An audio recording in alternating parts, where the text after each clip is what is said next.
মা, কাঁথাটা ভালো করে গায়ে দাও, যেন জল না লাগে। আর পুরো ঘর যে ভেসে গেল রে। আর একটা মাত্র ফুটো বাকি আছে মা, ওটাও আটকে দিচ্ছি, তুমি একদম উঠবে না। তোর এই কষ্ট আর চোখে সওয়া যায় না রে বাপ। দিন রাত শুধু খাটছিস। এ আর এমন কি খাটনি, তুমি শুধু তাড়াতাড়ি সুস্থ হয়ে ওঠো মা।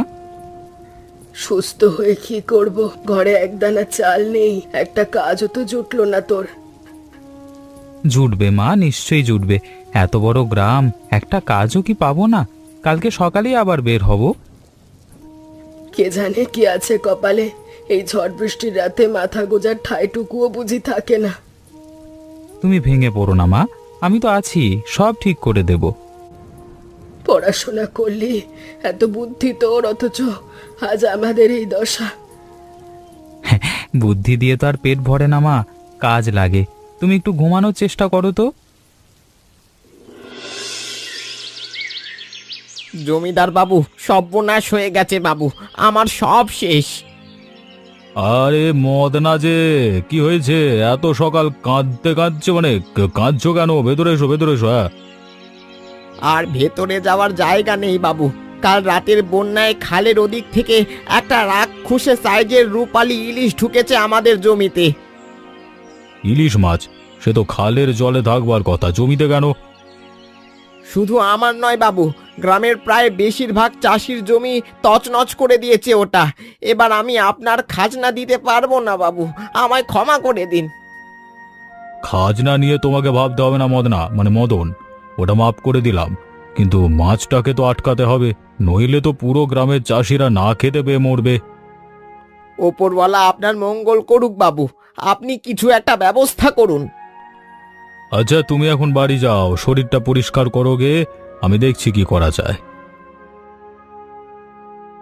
কি হয়েছে বাবা? সাত সকালে কপালে এত চিন্তার ভাঁজ কেন? মদন কাকা অমন কাঁদছিল কেন?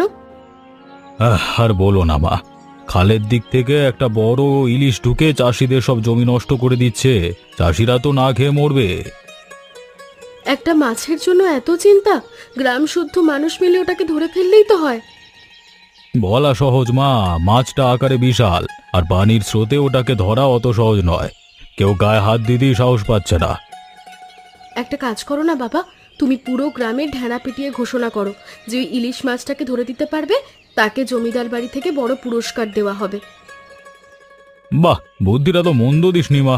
পুরস্কারের লোভে অনেকেই তখন মাছটা ধরবার জন্য জান প্রাণ লড়িয়ে দেবে। দেখলে তো, তাহলে আর দেরি কেন? এখনই মোড়ল মশাইকে ডেকে ঘোষণাটা করিয়ে দাও। দিনকে দিন অবস্থা আরো খারাপ হয়ে যাচ্ছে রে রামু, আজকেও কোনো কাজ পেলাম না। ধুর বেটা, এত ভেবে কি হবে? যা কপালে আছে তাই হবে, বেশি ভাবলে চুল পেকে যাবে। তোর তো কোনো দায় নাই রে, তাই বলতে পারিস। ঘরে মা অসুস্থ, একদানাও চাল নেই, চালের টিনটাও সরাতে হবে। এই শোনো শোনো শোনো গ্রামবাসী, জমিদার বাবু রাজশেখর বাবু ঘোষণা করেছেন, শোনো। আরে মোড়ল মশাই ঢেড়া পিচ্ছে কেন রে? কিসের ঘোষণা? কালকে রাতের বন্যায় খালের ওদিকে একটা বিশাল রূপালী ইলিশ এসে চাষিদের জমি তছনছ করছে। যে বীর পুরুষ ওই মাছটাকে অক্ষত অবস্থায় ধরে দিতে পারবে, জমিদার বাবু তাকে বড় পুরস্কার দেবেন। শুনেছিস রতন? পুরস্কার, বড় পুরস্কার। শুনলাম, কিন্তু মাছটা তো সাধারণ নয় রামু। মদন কাকার জমির যা অবস্থা করেছে, অত বড় মাছ ধরা কি মুখের কথা ভাই? তুই চিনিস নি আমায়, এই কাজ রামু ছাড়া এই গ্রামে কেউ করতে পারবে না। পুরস্কারটা আমি নেব, দেখে নিস। এত সহজ নয় রামু, আরে শক্তি নয়, ওখানে বুদ্ধি খাটাতে হবে। রাখ তোর বুদ্ধি, লাঠির এক ঘায়ে মাছ সোজা, তুই শুধু চেয়ে চেয়ে দেখিস।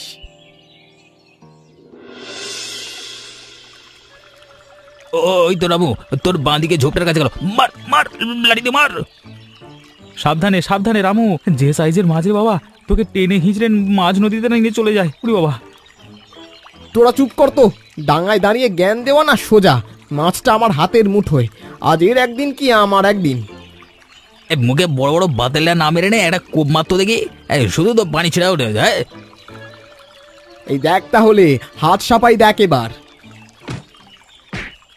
ওরে বাবারে, কি শক্ত আঁশ রে, হাত থেকে লাঠিটাই তো কেড়ে নিচ্ছিল প্রায়। রামু, এভাবে লাঠি পিটিয়ে লাভ নেই ভাই, মাছটা ভয় পেয়েও আরো বেশি লাফাচ্ছে। উঠে আয়, উঠে আয়, উঠে উঠে উঠে। তুই থাম তো রতন, তুই তো ভিতর ডিম, পাড়ে দাঁড়িয়ে দেখছিস। পুরস্কারের টাকাটা যখন পকেটে ঢুকবে তখন বুঝবি। ওরে রামু, রতন ঠিকই বলেছে, লাঠি দিয়ে কি ইলিশ ধরা যায়? ওটা তো পিছলে পালাবে। পালাবে মানে? রামুর হাত থেকে আজ পর্যন্ত কোনো শিকার পালায়নি, এই ধরলাম বলে।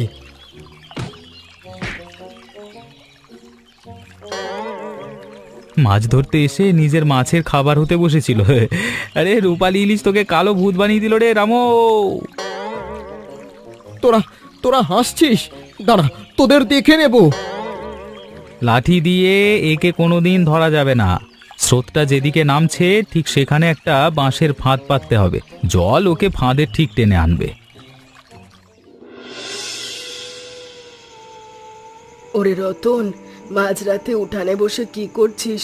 কাটারি দিয়ে ওটা কি বানাচ্ছিস? এর একটা ফাঁদ মা, মাছ ধরবার ফাঁদ।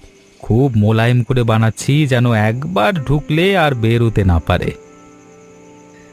তোকে কতক্ষণ ধরে ডাকছি খাওয়ার জন্য, তোর কোনো হুঁশ আছে? কত রাত হয়েছে দেখেছিস? আর একটুখানি বাকি আছে মা, এটা শেষ না করে উঠলে মনটা খচখচ করবে। জলের স্রোতের মুখে এটা খুব কাজে দেবে। রাখ তোর ফাঁদ, আগে দুটো ভাত মুখেতে দেখি। শরীরটা শুকিয়ে কাঠ হয়ে গেল। আমি তো যেতাম একটু পরেই, তাই না? তোমার শরীরটা ভালো না, ঘরে গিয়ে শুয়ে পড়তে পারতে। তুই না খেলে আমার চোখে ঘুম আসে? মা, এই ফাঁদটা যদি ঠিকঠাক কাজ করে না, আমাদের সব কষ্ট দূর হয়ে যাবে। সামান্য একটা বাঁশের মাচায় আমাদের কষ্ট দূর হবে? কি বলছিস ছাই পাশ, কিছু বুঝতে পারছি না। আরে এখন বুঝতে হবে না মা, শুধু আশীর্বাদ করো যেন আমি সফল হই। তোমার ঘরে চালের ফুটোটা এবার আমি ঠিক করেই ছাড়বো। তোমাকে আর ওই ভাঙা ঘরে কষ্ট পেতে দেবো না, দেখে নিও। হ্যাঁ, তুই আমার কত ভালো ছেলে রে, ভগবান যেন তোর মনের আশা পূরণ করেন।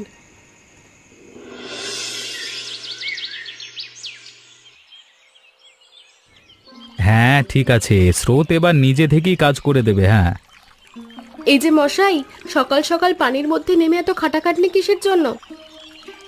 আগে ইলিশ মাছটাকে ধরবার জন্য ফাঁদ পাচ্ছি।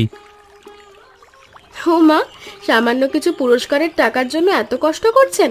আপনার হাত দুটো তো কেটে ছড়ে লাল হয়ে গেছে দেখছি। আপনার কাছে ওটা সামান্য হতে পারে দিদিমণি, কিন্তু আমার কাছে ওই পুরস্কারটা অনেক বড়। কেন বলুন তো, টাকার খুব দরকার? আগে হ্যাঁ, ঘরে মা খুব অসুস্থ, ডাক্তার দেখানোর পয়সা নেই। তার উপর কালকে রাতে ঘরে চালের খড় উড়ে গেছে, বৃষ্টি হলে পুরো ঘর ভেসে যাচ্ছে। ও, আপনার বাড়ির অবস্থা এত খারাপ জানতাম না। পুরস্কারের টাকাটা পেলে অন্তত মায়ের চিকিৎসাটা করাতে পারবো আর ঘরটা মেরামত করতে পারবো, এই আশায় ফাঁদটা পাতলাম। আপনার মা তো খুব ভাগ্যবতী যে আপনার মতো একজন ছেলে পেয়েছে। মনের জোরে কাজ করুন, উপরওয়ালা নিশ্চয়ই আপনাদের আশা পূরণ করবেন। ধন্যবাদ দিদিমণি, আপনার কথা শুনে বুকটা জুড়িয়ে গেল। আচ্ছা, আমি তাহলে আসি, সাবধানে কাজ করবেন।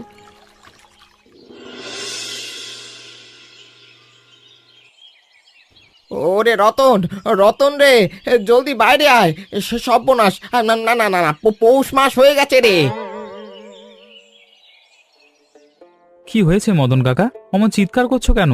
কোনো বিপদ হয়েছে নাকি? তোর ফাঁদে ইলিশ পড়েছে রে রতন, খালের স্রোতে এসে একদম আটকে গেছে, জলদি চল। সত্যি বলছো কাকা? ফাঁদটা ছিঁড়ে যায়নি তো? না রে না, শক্ত বাঁধন তোর, ছটপট করছে কিন্তু বেরোতে পারছে না। চল, ওটাকে তুলতে হবে। ওরে রতন,